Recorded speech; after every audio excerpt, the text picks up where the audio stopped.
So I've been thinking a lot about the issue of values. And when we're working with Bill Plotkin's material, he's got this sort of formula for articulating your gift, which sort of centers around the idea of a core value. His being that what the world needs are rites of passage from adolescence into adulthood. And building off of that, I sort of articulate mine as what the world needs is mature mentorship to help people, particularly in that adult phase, once that transition has been made. Um, and these are things that are not just what the world needs intellectually, but what the world needs and what I care about, what resonates in me, right? Mm-hmm. So that's one way of thinking about values, but you brought this other idea to me that I have found really rich, both for myself and also every time I share it with people and with clients. This notion of values as being states of being. And Right. yeah, so I just I want to play around with that idea a little bit and go deeper into it. So if you were to describe this idea, how, Yeah. how would you do that? Well, I would do it by an example.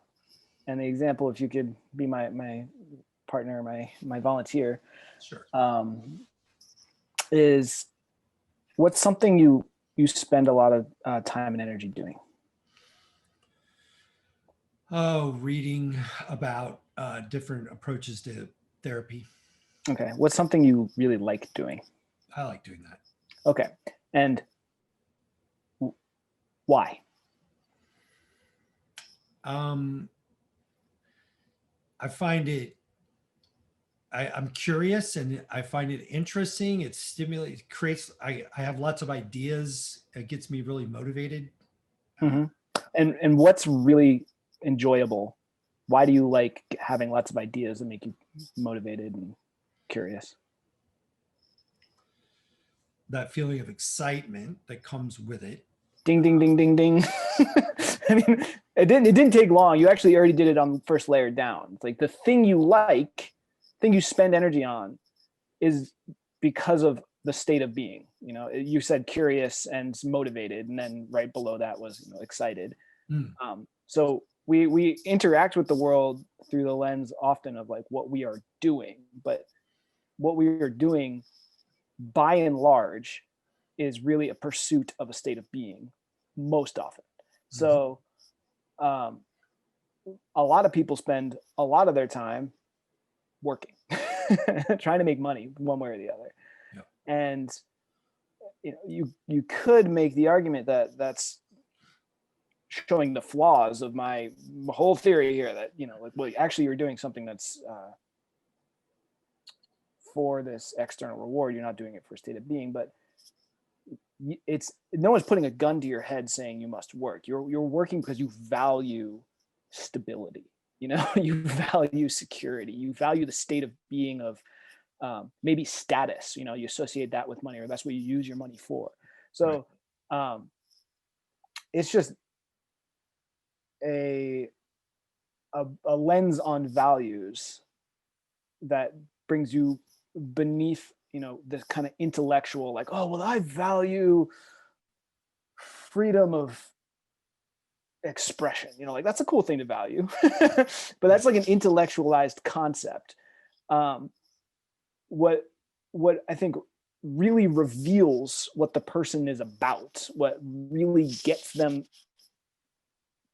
into their highest state, or whatever, you know, into any sort of motivation into action, is not the intellectual concept so much as the state of being that